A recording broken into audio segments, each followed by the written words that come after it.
Марлен Абдрахманович, сиз жогору жакта депутаттар суроо берди да. Жообуңузда дин комиссиясынын жана муфтияттын корутундусу жок экен да. Кийинки экинчи окууда булар менен сүйлөшүп, анан ошого караштырып, сунуштар менен экинчи окууга өзгөртүү алып келем дедиңиз да.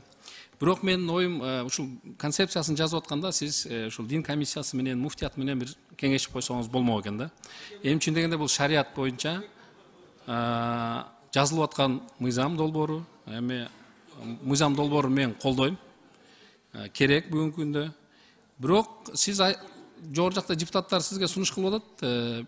Экинчи окууда бардыгын өзгөрткөнгө макулмун деп атасыз да, сиз аталышын дагы өзгөрткөнгө.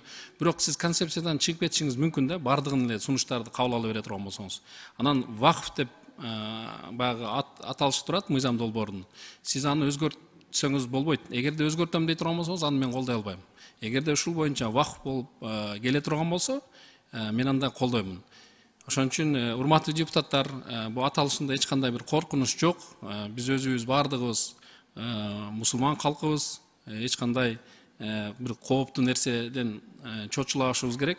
Бул мыйзам долбоорунун концепциясын бардыгыңыздарды чакырам, азыр колдоп беришиңиздерди. Анан экинчи окууда ошол жогоруда коллегаларым айткандай тегерек стол, жана дин комиссиясы, жана ошондой эле муфтият, жана биздин алымдарыбыз бар, алар менен кеңешип, жана ошондой эле башка чет мамлекеттеги бүгүнкү күндө ушул вакф мыйзам долбоорлор кандай иштеп атат.